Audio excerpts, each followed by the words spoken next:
Welcome everyone to this presentation on how to make anti-money laundering more effective. Now, you might ask, what is anti-money laundering? And, we'll go into a little bit of detail and give a high-level sort of overview of it. But let's start with what's anti-money laundering actually, how that affects society. Anti-money laundering gives us a perspective on some of the darkest areas of our society, where we can see all sorts of untold behavior happening. As this quote kind of see, we're standing at the abyss looking down at it, and it's best treaded with friends, this path. So we need to be aware that we set it up in a way that we actually are walking this path with friends. Now, money laundering is hugely damaging to society and individuals. It's also making headline news. There was a recent article in the Financial Times that showed just how prevalent it is across the world, but also within the UK. And it was actually mentioned as one of the key top priorities for kind of the next budget, and kind of where a lot of attention is given to avoid it.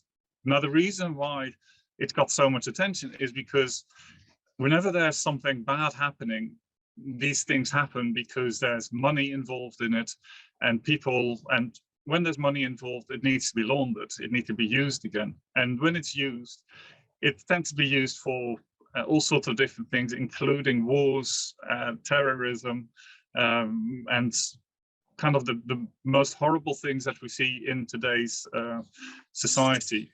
Even talking about the Ukraine, we see a lot of trafficking happening there, and sexual exploitation. These are hotbeds for criminals to kind of use. So my name is Bart Visscher. I'm head of innovation for R&D in compliance, HSBC, and halfway through this presentation, we'll be joined by Andreas Vermeulen. He's a consulting director at Sopra Steria, and he comes from a very technical perspective in this. Now, when we think about money laundering, it's defined by the United Nations as the conversion and transfer of property. So money laundering, although it has money in it, doesn't necessarily include just money. It also includes fencing and when there's a burglary, you send it off to be sold again. That process of selling it, not just the money end of it, but also the property being transferred from one owner to another, that also is included in money laundering. And the whole purpose of money laundering is always to disguise where it comes from, so you can avoid the legal consequences of it. Now, we don't know the exact size of money laundering globally, but it's estimated that between 2 and 5% of global GDP is money laundering. Now, to put that into perspective, that's roughly the size of all of agricultural income and portion of the GDP. So anything to do with related to food is as much as what is money laundered. So, and that is estimated between 800 billion and 2 trillion each year. So it's a massive portion of society. Now, whenever there's kind of a transaction within a financial institution that looks a bit dodgy, alerts are created, and then these are converted and kind of summarized into SAR reports. So SAR report is a suspicious activity report, and these are then sent to the appropriate authorities.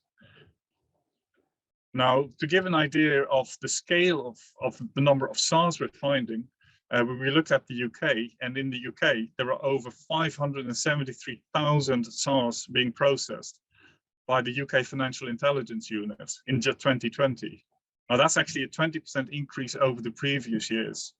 Now, financial institutions contribute to 95% of this. Now, the cost of it that it has for these financial institutions is roughly 29 billion, and that's expected to rise. Now, if you do a little bit of maths behind it, then every individual SAR for financial institution is £56,000. So in dollar terms, that's roughly $70,000. So we're talking about a huge investment, and that's just for a single suspicious activity.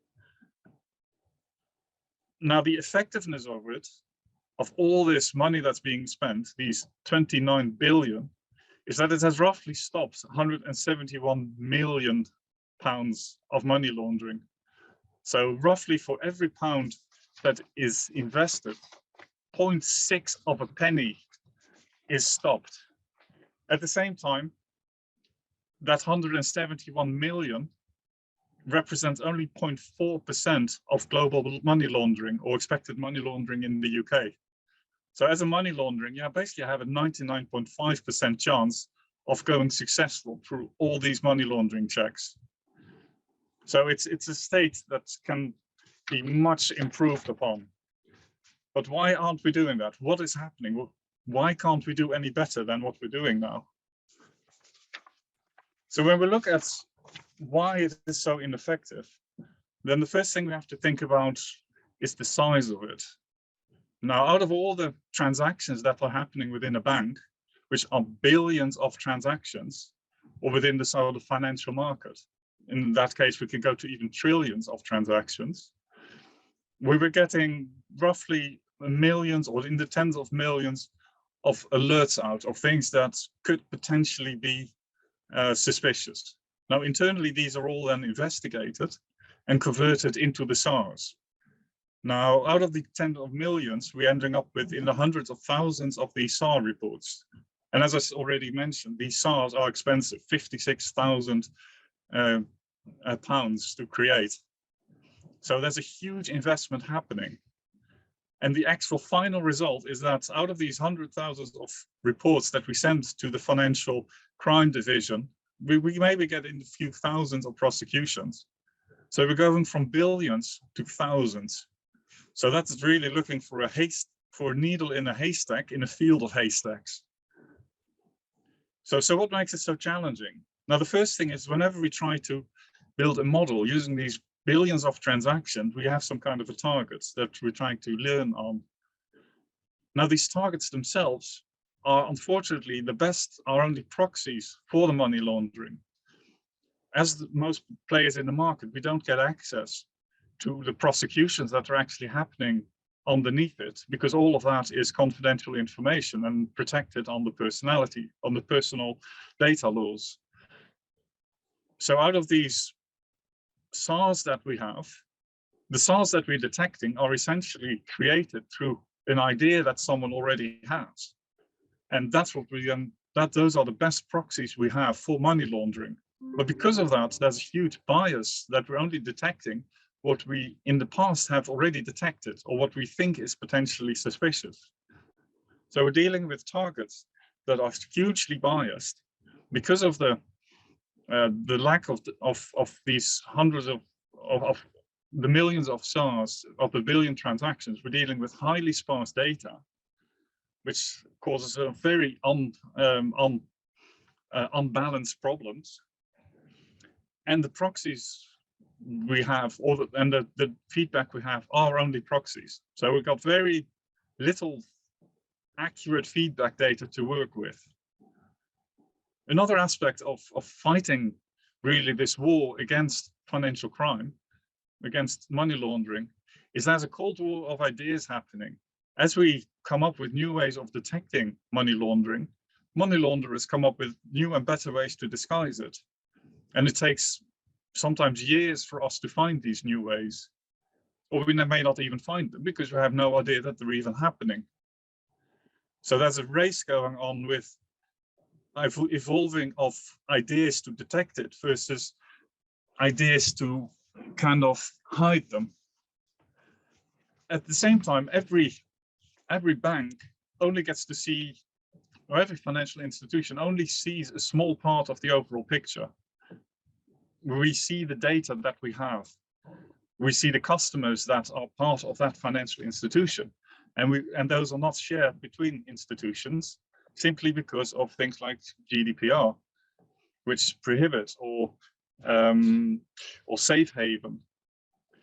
Now, because of that, we're all working with partial information, and money launderers know that, which means that they use layering between institutions to hide their money even better. Now, we already saw in the previous slide that money laundering is increasing. that it's expected to increase. You know, the cost of it is increasing to detect it, but also the money laundering itself, it becomes actually a larger part of the economy. Now, the cost at which it's increasing is actually quicker than the size of which money laundering is increasing, which means that if we see it as a battle, we literally have to fight harder and harder just to keep it at the same point. So we're on the losing end of the war if we see it as a real battle that we're having between money laundering and kind of the avoidance of it. Now, all of these factors combined make machine learning of it really, really difficult, and there's really not an existing mechanism that allows us to deal with data that has such lack of feedback, where you have this partial picture and where you're dealing with such an unbalanced problems. So the machine learning algorithms are really struggling to come close to solutions. Although we get very positive results on some specific problems, the general picture of detecting more than that 0.4% is we're making very slow progress in that.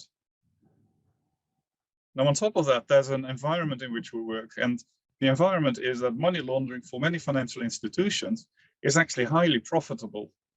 So although there's a big balance there between profitability versus our legal responsibility to actually stop it. Now, naturally, we need to stop it as much as we can, but in less evolved economies, there's a big chance of money laundering or anti-money laundering becoming a tick box exercise where things are done just to satisfy the policy makers, but where the real implementation of it is kind of lagging behind where it could be. Now, on top of that, the politics around it are ever changing, and as the world is in a difficult situation, you know, the priorities within politics are also changing. Within Europe at the moment and within America, there's a great emphasis on privacy of information, that you're the owner of your own information. So we got the GDPR, we got safe haven, and all of that is also very good for the individual. For things like anti-money laundering, it's a real obstacle because we need all that information to look at exactly where the money streams are going. I'd like now to hand over to Andre, and he will have the rest of the discussion. Thank you, Bart, for that handoff. And yeah, and I will now look at the solution from how could we actually improve this dire situation with some of the technologies that we've got available.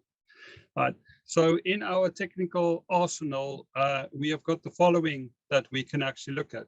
First thing I want to suggest is federated learning. Right. And with that, we're also introducing a dynamic factory concept where we can actually start processing data.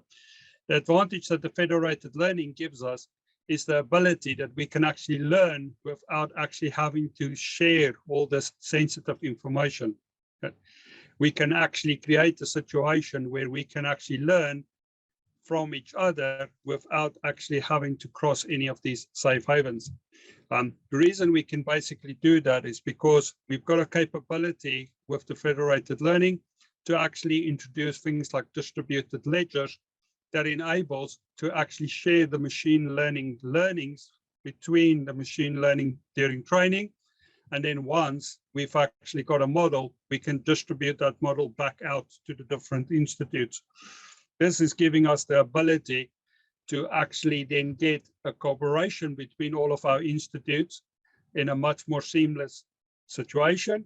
And it also gives us the advance at this point in time where we could actually prepare up these SARs a lot cheaper because we can start building them up as we go along. And the moment we have got a proper SAR, we can hand it over directly to the regulator. And we could also, because of the distributed ledger with its immutability, actually collect enough information that we can then hand over to law enforcement, and also in the UK to the Crown Office, or in America, it would be something like the federated government, to actually assist with the prosecution, right? We are actually then in a situation where the financial institutes, the regulator, the law enforcement, and also anti-crime prevention things from public safety departments can actually work together in a seamless thing across the distributed ledger. Now, for the distributed ledger to properly work, this is where we really get some advantages out of using extensive graph theory and actually graph networks. Because what we now can do is within each of these institutes, we can build up a detailed graph network that will cover things like the economical situation of the customers, the actual financial details for the customers. We can also put into place things like political situations, budgets, services that are available, even things like simple things like health, right, where specific areas people might currently have a problem, like what we had during COVID-19, where people are actually vulnerable, and that is creating a situation where criminals can actually use these people to actually assist them to do the money laundering, because you need a middleman. You need some mules that can carry the money through their accounts and actually hide it from us.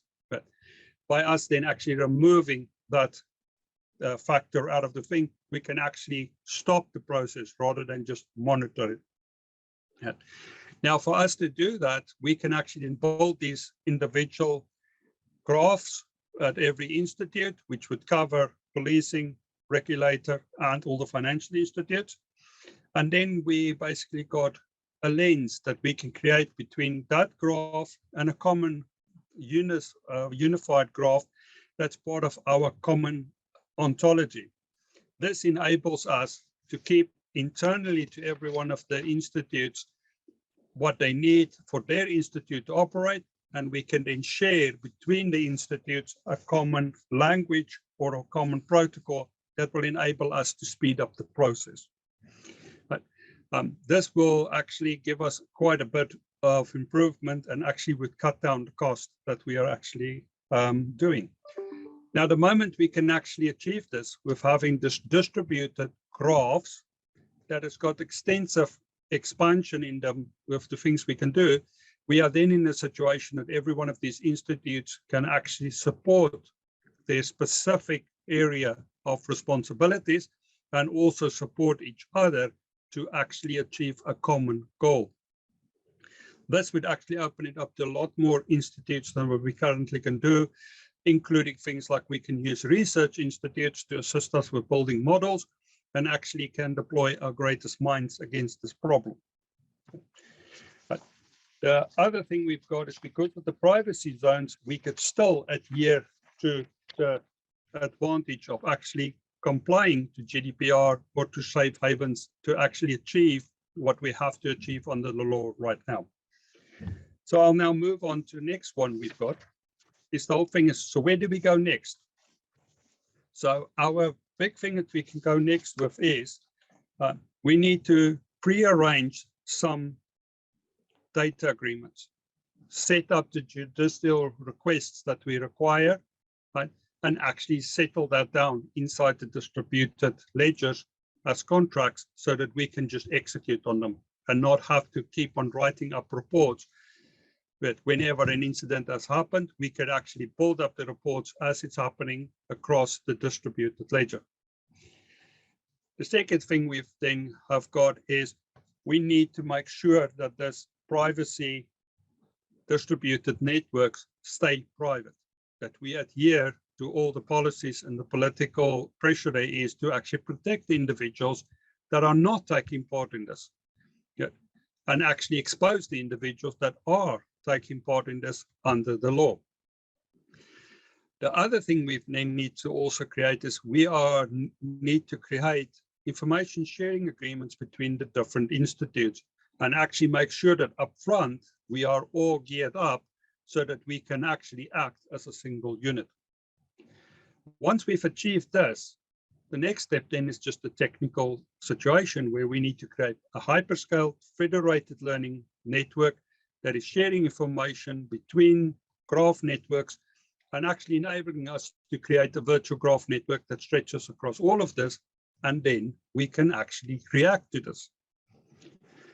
The thing that then basically gives us is we can then start moving in on what we're actually concerned about. Because money laundering is to actually stop all the bad things that my friend Bart actually mentioned. Yet it is not so much a white-collar crime.